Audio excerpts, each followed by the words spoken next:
mic from you. Does this work? Is it on? Is it on? Yeah. All right, how you all doing? This is the first. This is my first panel, but there was one panel before this, so this is like the kickoff celebrity panel for Rebel Scum Con 2025. But I want to thank you all for coming here, and without further ado, because we have a clock, it's 45 minutes, so we got to go. So, ladies and gentlemen, from Kenner, Mr. Jim Swearingen.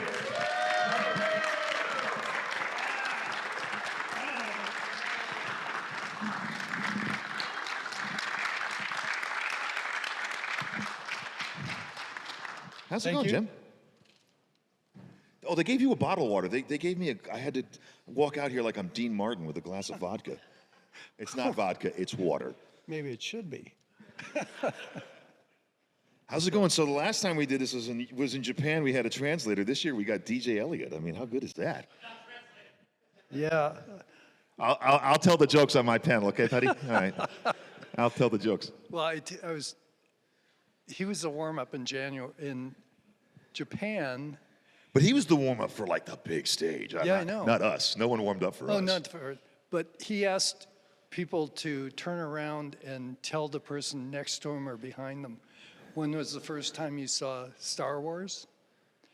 And I know I was the only person in that audience that could turn around and say, I saw it on May 1st, 1977, with the only virgin audience. So it was the two guys behind me were like, what? So pretty cool. Yeah, I was with you for pretty that. cool. I remember sitting next to you during that. It was good. So what we have, usually we have a this way confidence so monitor. We can see this stuff, so we're going to have to look up that way. Would you be more comfortable sitting there, looking up?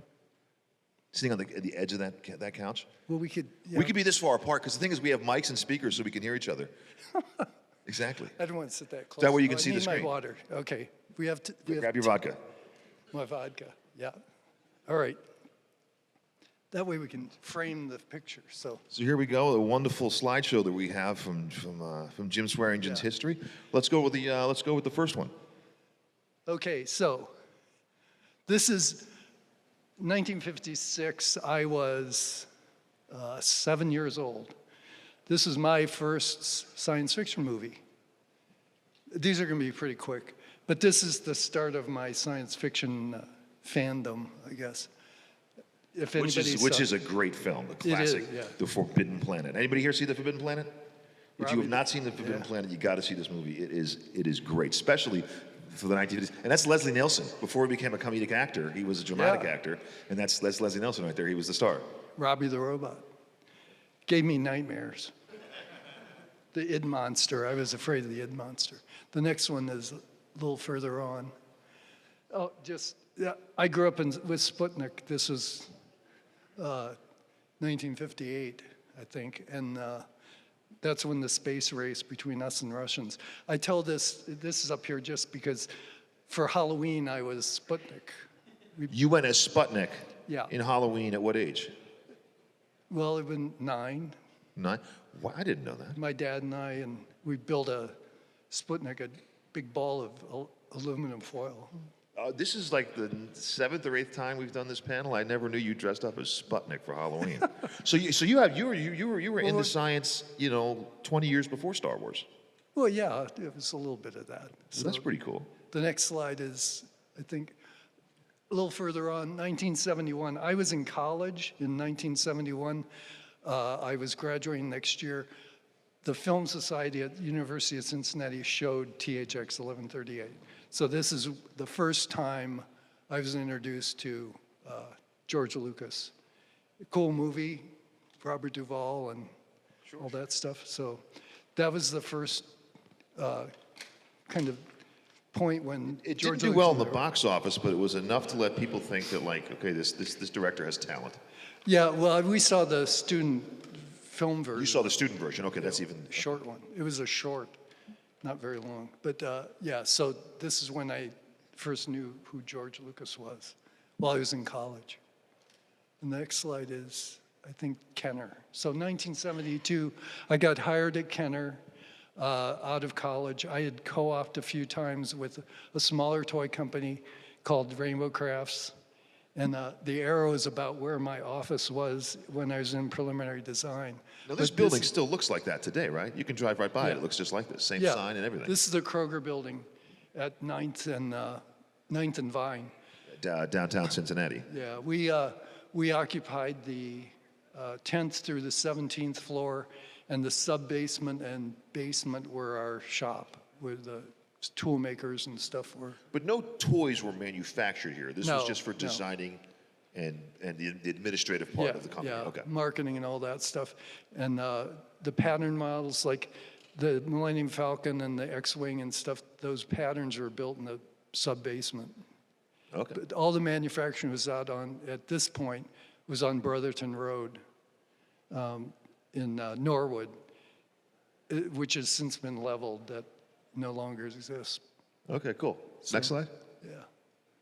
American Graffiti happened in 1973. This is the second time that George Lucas was kind of, I was aware of George Lucas because that was his big push into the real business. And Okay, then, so you guys were, him and you were in the college at the same time, and then he's chugging along. He does Yeah, he's a little ahead THX of me. 1138. Then he does American Graffiti, and you're rising also in the ranks is what you do. That's an interesting parallel between the two yeah, of you. and this is when preliminary design started. And then the next slide, I think, is I worked on $6 Million Man. So I gave him his bionic eye. So we'd done some licensing on SSPs and things and Evel Knievel, but this is our first big entertainment license. No, I had one in the 70s. Anybody else have one of these? Oh my God. Yeah. Is it that? Okay, there you go. And now, so there's a piece of this, I don't know if we're going to talk about this later on, but there's a piece of this that's actually used in the Boba Fett's 12-inch figure. Yeah, the eye. Because got that moved. eye is also used in the Boba Fett, Yeah. which you could probably find here on the floor somewhere. Yeah. Well, this was a team project because I like the arm roll-up. I thought the arm roll-up part was pretty cool. You can like roll up his sleeve, literally Yeah, in no. his skin, and see his mechanical arms. yeah. That was a great So show. so this is, we were doing licensing, which up to that point we were kind of really junior players. And then I think the next slide is the November 1976. This is Starlog Magazine's second issue, and inside, there's the next slide is the inside. There was a 4-paragraph article about George Lucas, 20th Century Fox, hooking up for a movie called Star Wars. So I read this, and then the next thing happened was This was the first time you'd ever heard of Star Wars, was reading this magazine Yeah. in this exact article. I think this is the first public announcement. Okay. So when the script came in, which is the next slide, I was primed.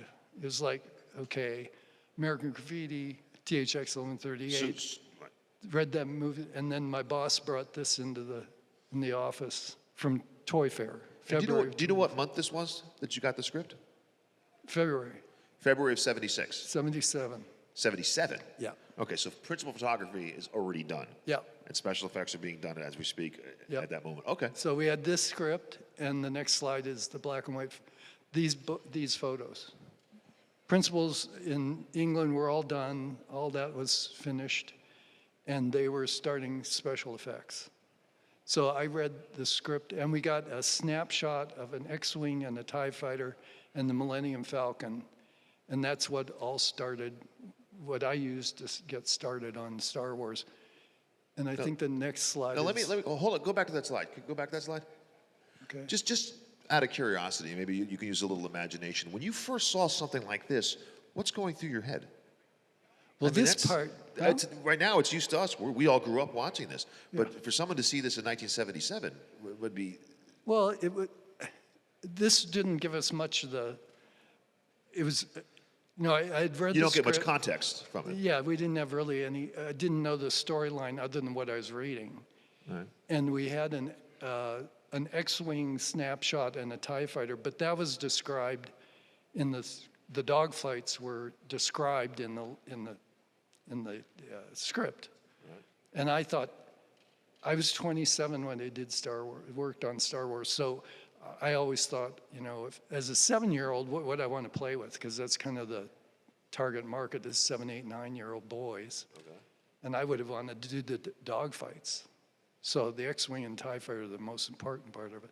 The characters were all secondary to the play at that point. Okay, interesting point of view. All right, next slide.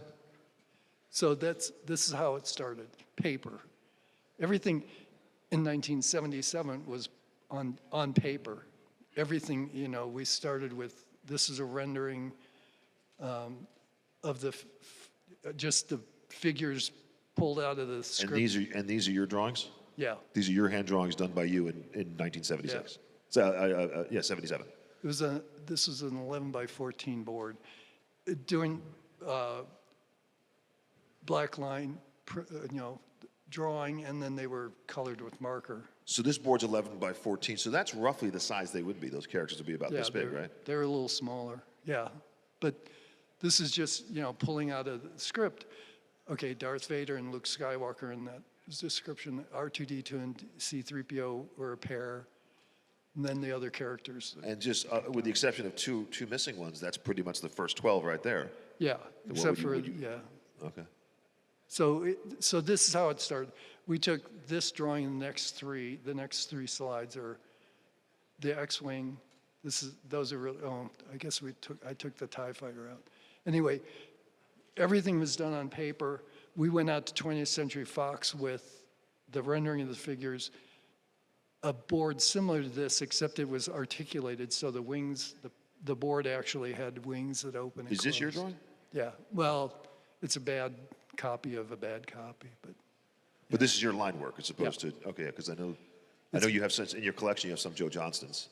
Yeah, But we'll go on it's to that. Joe Johnston's. But we did everything on paper. Went to 20th Century Fox with a box of things to look at, and And these would all be done on paper? yeah, and I got to present it to Alan Ladd and Mark Pevers, who was the marketing guy.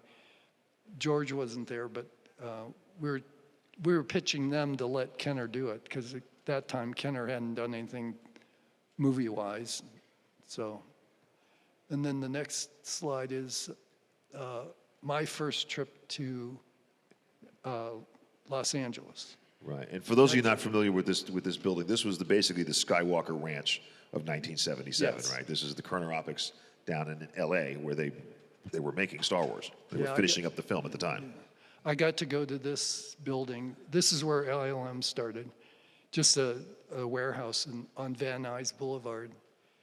And that's where I met some of the people. I'm not sure exactly who I met. We don't know that for sure, but this Sure, is where it's 48 I walked years in ago. with Charlie Lippincott and do the line that in the Toys That Made Us, where I said, I was introduced as Jim, this is the guy that's going to design the toys. And they said, oops, well, sorry you weren't here yesterday. We were blowing up the Death Star, which is the next slide. So I got to see dailies in that room. The dailies were just some blinking lights on a black background. And then Yeah, what you could see Lauren Peterson in the bottom right, who you'll see here at I think 4 o'clock. We have a panel with him today. Yeah, but Lauren's here, and you could see Dennis Lawson. There's about 25 Academy Awards in this picture right here. Yeah. This is that's incredible. They were not there when I saw my dailies. Oh, you weren't? That would have been I don't know great. who was there. George wasn't there, and I don't know who was in the room, but they were some really simple things. And then I missed the next slide, which is blowing up the Death Star. I just recently rewatched the ILM special on Disney about the making of Star Wars, and they talked about this, how they did this. Yeah, There's a pickup Thane truck. Morrison, who did this, was at this show last year. Yeah, He actually worked and lived in Dallas for decades. I missed all that. So, but it's pretty cool. Sure. The Death Star blew up. There's film on the back of a pickup truck.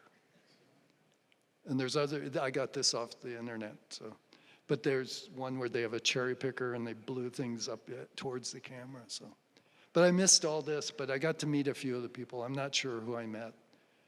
I was too dazzled, being a 27-year-old in Hollywood. But I got, treated like a bigwig. All right, next slide. And then I came home and started doing this. So these are the mock-ups that were done with Fisher-Price Adventure people. The model shop built the little R2-D2, and So you took Fisher-Price toys, cut them up to make these mock-ups. yeah, they were mocked up. I used body putty to sculpt the stormtrooper's helmet. And how quickly after this February 1977 time period, how quickly after that were these made? Well, these took from February to May. These took, weeks, not months. These are not sculptures. These were like mock-ups, real mock-ups. The Han Solo and Luke Skywalker and Obi-Wan Kenobi were lumberjacks, Fisher-Price lumberjacks. Right. And Princess Leia was a nurse. Princess Leia was a nurse. Darth Vader was a fireman. For the most part, they look pretty close to the completion. Yeah. Especially the Jawa. Yeah. That's kind of cheating, I guess. All right, next slide. The sand people guy. Next slide. And then this is a prototype of the first X-Wing. So all this stuff is happening before May, before we saw the movie. And this is all Is this a photograph from your time period making this? Yeah. Because I notice it's Red 5, so this is Luke's.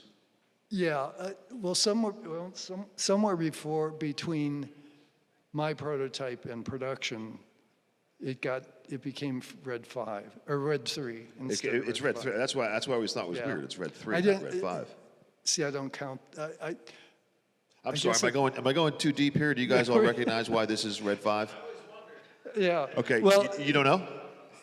I'll explain it to you right now. So you see the top part of the wing, the very top part. You see those 5 little marks. Yeah. That means it's Red 5. That's Luke's ship. But the one that came out in production was Red 3, which is Biggs. Well, Biggs, that guy.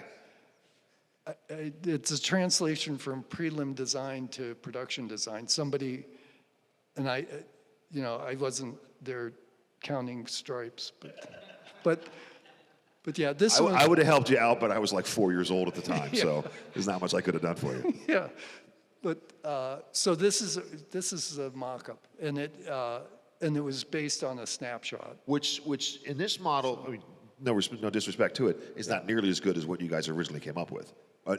Finally came up with. No, Your final production was almost perfect. I don't know if is that the next slide? No, the next slide is a TIE fighter. So this same thing, done from a snapshot. We hadn't really gotten this. This is we're in a transition period because they weren't giving us too much information. They didn't want us to know too much before we were serious about signing a contract. So we didn't know what shape the wings were. We didn't know anything about the thing, but we did with what we had. And then after a few conversations and trips to LA, we finally got some stuff to work with. So all right, next slide. This is production. Okay, so now this is where we're coming along. This is So from Fisher-Price Adventure People to actual sculpture, and this is all 1978 production. So the first 12, I remember. Yeah. Now, do you have these at home? Do you have like a set of these? I have a set that collectors gave me.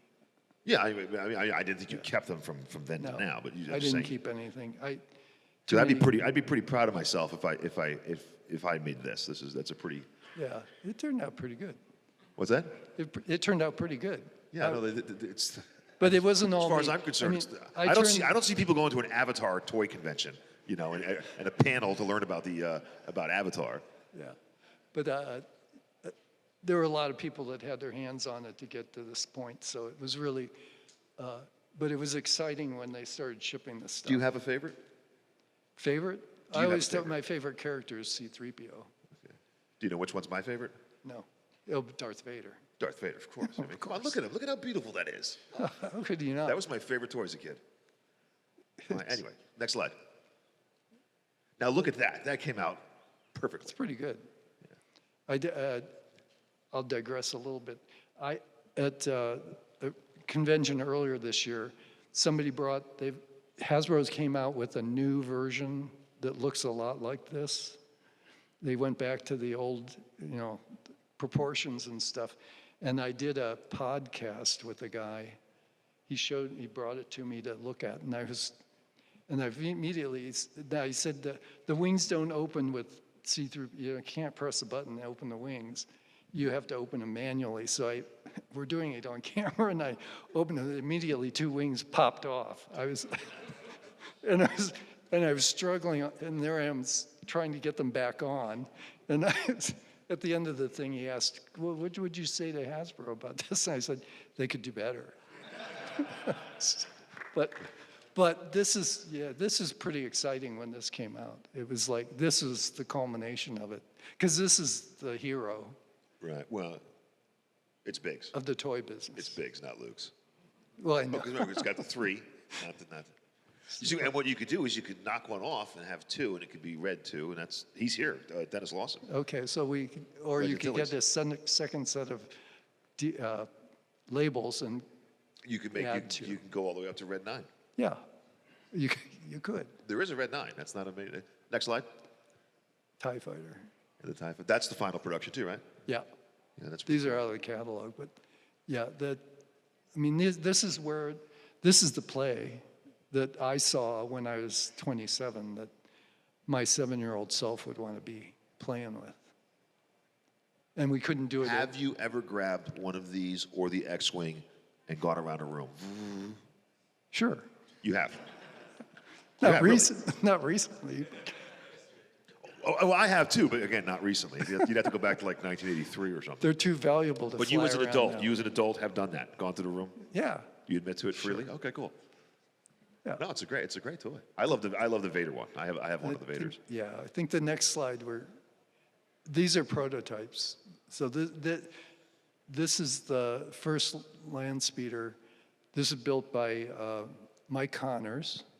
He's no longer with us, but he did the first prototype of that. And the next slide, I think, is the Death Star. I worked on this one. This was my baby. And this is a prototype, obviously. Yeah. But pretty similar. It's about 90% there. It- That was a great playset. I thought so. And it was designed as a wedge so that you can put a whole circle around. You can build a circle.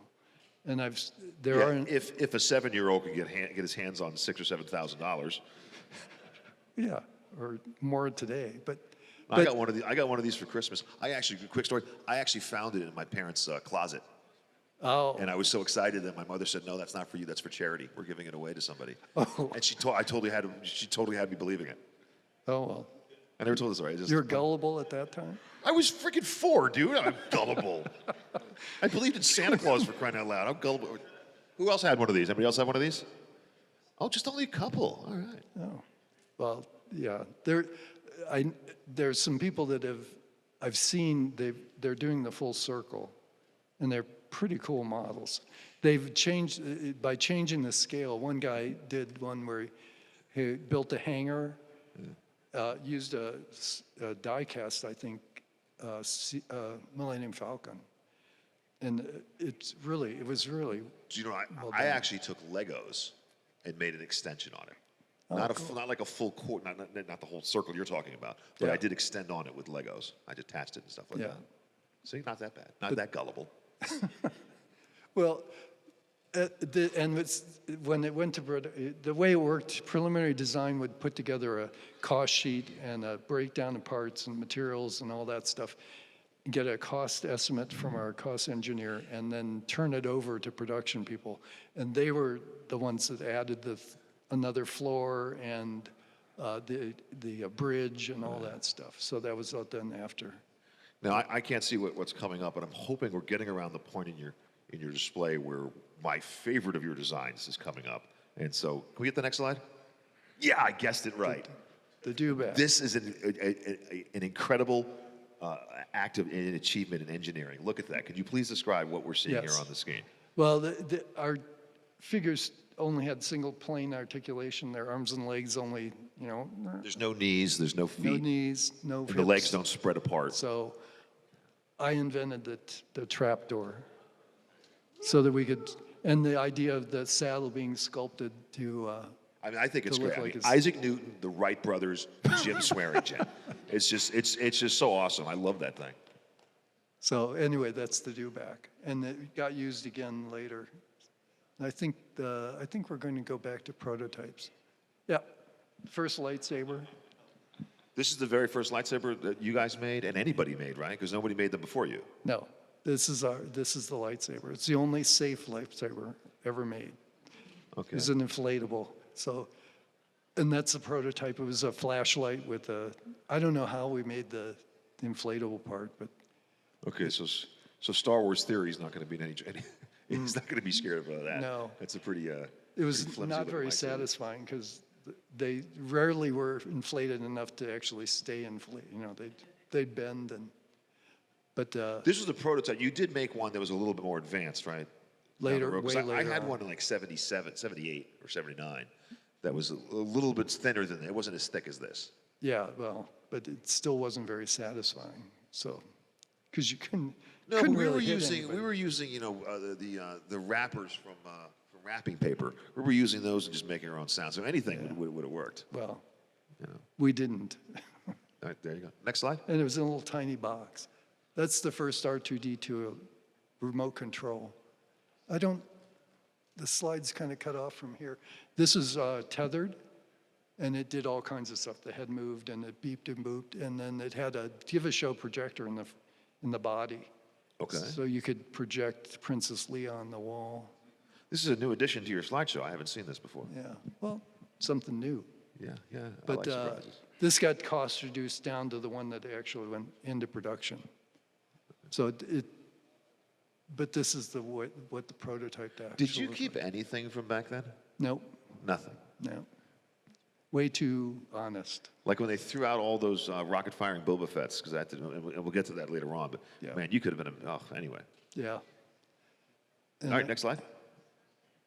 Okay, so I've been working on the line since February, and we got invited to see Star Wars for the first time on May 1st at the North Point Theater in San Francisco, and nobody wanted to go or didn't have time, so I went by myself to San Francisco and went to see, people were invited to see a film called Alaska, and it was on the marquee, and I went to see Star Wars with the only virgin audience because they didn't know what they were seeing. They were in the dark. So I don't know what the next slide is.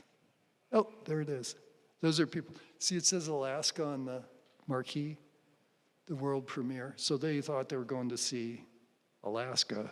But when Lucasfilm pops on and then Star Wars pops on and the crawl starts, they're like, they have no idea what's going on. It's like, what are we reading?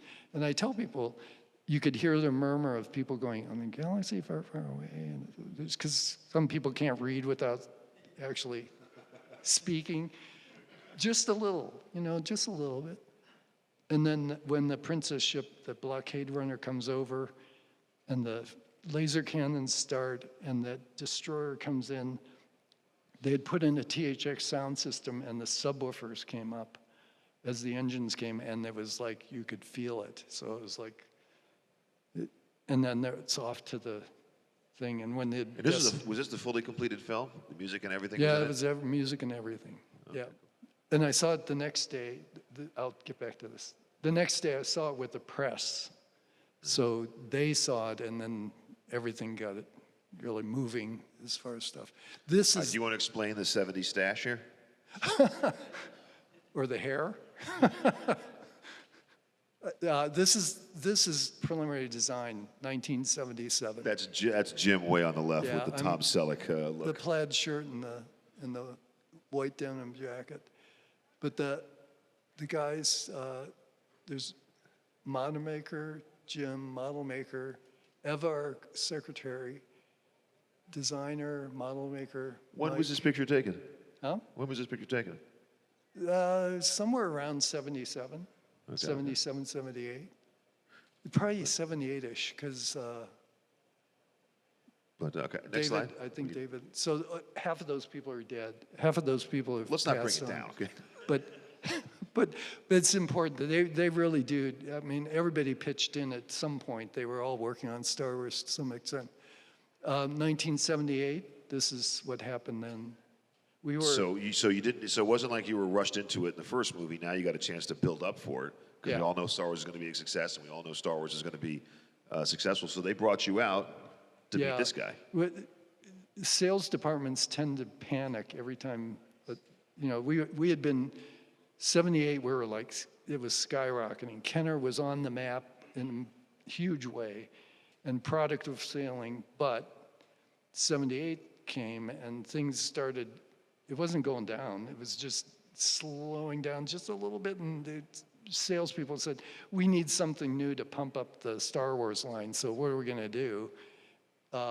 So some negotiations between marketing and Lucasfilm, they were okay. They twisted George's arm and said, "Okay, we're going to do one." He said, "We'll do one figure for the new movie. It's coming out in 1980. We'll do one figure." So I flew out to California with Dave Okada, the guy in between George and the Boba Fett, and Did you take this photograph? yeah, I did turnarounds. This guy, somebody in the studio came out and turned around, and I took pictures. Never thought to get my picture with Boba Fett at that point. So, just like not taking anything, you know. So, but this is that I took these pictures, and this is the storyline. Is I went out there with Dave, and David went away with Gary Kurtz to talk about something that I probably wasn't allowed to hear or something, and had an hour alone with George Lucas in his office with his dog Indiana. I think Indiana's the next slide. Yep, that's Indiana. So that's the dog that named the character Indiana Jones. Yeah. Because he named it after his dog. And also Chewbacca was inspired by him because George would drive around with him in the front seat. Could be. That's his It dog. made him think of Chewbacca. Yeah. He was a big Malamute. He was really very friendly. But we had lunch together. I was eating. He was just watching. He didn't actually eat. But I had an hour alone with George Lucas, and again, I wasn't smart enough to say, "Why don't you hire a toy designer to work out here?" But I went back, and the next slide is the Boba Fett. This is not even the rocket fire one that we all know about. This is a prototype. This is an early this is the development. prototype. It's How much is this thing worth? if I had it, I don't know what I'd set the price at. It would be. You have to wait till I die. Because there's only one of these, where the rocket firing Boba Fett's, there's Yeah, a couple there were dozen. a bunch. Yeah. Well, this one was built with. Now we didn't go back to Adventure People. We went with our own parts. It's a C-3PO body. You can tell by the crotch. There's a Yeah, the grooves that are there. yeah. That's C-3PO. The model ship built his armor. The arms are from Stormtrooper with body putty details on the shoulder plates and the arms. The legs are a Death Star Commander, again with body putty art. And then I sacrificed a Japanese robot. That's the one that, what's his name, went. Yeah, when we were in Japan, and we had a translator who was obviously from Japan, and he brought up Japanese robots. This guy had a heart attack. He was so excited. He was like, because apparently he's a collector of Japanese robots. Yeah. So he was he like took over the panel from there. So I had a collection of die-cast robots. I used to, when I was out in LA, I would stop. There was a toy store near Mattel that had Japanese robots. So I sacrificed the arm from one of my robots, and the model shop added the rocket packs, and of course it had a missile that would fire really well. And then everybody wants to know where the cape went. That was the cover of a notebook, I think, that was brown and about the right color. So I just cut it out and folded it up. But he got used for all kinds of stuff, photography and a few secret presentations to buyers. But All right, cool. to just Next sit- slide. And then this is just showing Now that's the talk about- 12-inch. That's the 12-inch yeah. Boba Fett, and With that the- has the eye like Steve Austin. Yeah, Okay, for the cool. $6 million man eye. These are great. I saw one. There's one of these on the floor. Did in you? The, in the dealer's room. I have a couple. I have a one in the box. But this, so that's just here it is. It's pretty close, to be honest. You got like the colors there. Yeah.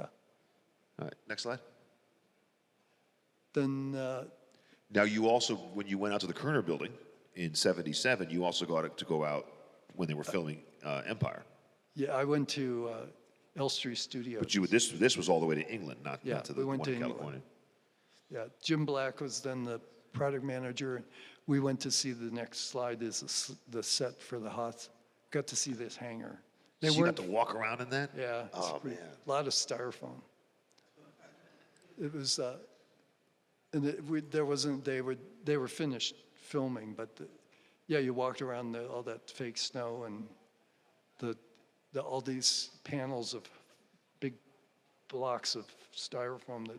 Did you get to wire see cut. Harrison or Mark or Carrie at all? No. I only met them Luke and Leah walked by when I was on the set of the Christmas special. That's the only, as close as I came to them. Whoa, back up. I've known you for 10 years. You were on the set of the Christmas special? Yeah. Sorry. Oh, son, we're going to have to talk about that one. All right, we'll go through this. We're circling back to the Christmas special. Next slide. And this is when we first saw Yoda. Frank Oz was not there, but we got to see the puppet. Okay, and then cool. the next one's the Tauntaun. So Which you were able to use the same engineering thing you did with Yeah. the dewback. Yeah, for they that. had these Tauntauns are about this tall. I think they were used for animation or something. They were standing around. Yeah, the these are Phil background. Tippett's. And they had one that you could sit on, but I didn't get to sit on it. Oh. But this is the first views of those things. So I came back. The next slide is the Tauntaun. So, Right. and that's the trapdoor. And it looks like he's really riding it. It looks it's a great. Yeah, there's better sculpture on This is one of the last things you did for the Star Wars Yeah. line, right? Yeah. Yeah, after our manager changed, I went to the dark side. I think the next slide is, yeah, I went to, You jumped ship. I and You did. went. Is this Mattel? What is this? no, it's Strawberry Shortcake. Oh, I know it's Strawberry Shortcake. I know that, but is it what company is it for? Or is it its own company? Kenner. Oh, it is still Oh, Kenner. yeah. okay. I was their product manager for 5 years. So I went from Star Wars to the dark pink side of Strawberry Shortcake. And I comb more doll hair than any little girl. Why I would you? know. I mean, this didn't sell nearly as well as the Star Wars line. No, but I got in, I think, '84, we were rivaling Barbie for biggest girls' toy line. We got Well done, you. $350 million. So Okay, well, there you I worked on some of the product too early on, go. Yeah, didn't you? Next slide. then this happened. This is how I first knew you. Was the Toys That Made Us. The Toys That Made Have you Us. guys seen this on Netflix? You can watch it on Netflix. It's a great show. Oh wow, look, you like Elvis over here. That was our dining room. But I think, and the little funny story about this. So we're in our dining room, and they're filming and showing stuff. But I got I think an email or somehow somebody contacted me, and they wanted to know where I got that jacket. I think it's a cool. It was a nice jacket. Is that the final slide? Is there another slide? I think there's one more. Yeah, that's the Kenner. That's the Oh, mural. you can see the Kroger building in the background, right? Yep. That's at 9th and, what they call Court and Race. Yeah, and I can say that I worked on about 80% of those products at some point. All right, so let's now circle back. You were on the set Yeah, of the holiday special. yeah. What did you see? What was that like? A lot of styrofoam. What's that? A lot of styrofoam. A lot of styrofoam. Yeah, I haven't watched it in so long. I'd probably tell you where. I'd have to look at it again to see. There was like the inside of a spaceship or something that they used, like the packing material out of stuff. Did you watch it when it came out in '78? Did I? Did you saw the holiday special? Yeah. Did you like it? Well, at the time, we screened it for the sales department at Kenner. We brought them all in from all over the country before Toy Fair. Oh, The thing is, Star Wars was on such a high and doing so well. Oh, let's just see this new thing that they brought out. This is going to be wonderful. Well, I was really happy that no one from Lucasfilm or 20th Century were within a block of the place, Okay.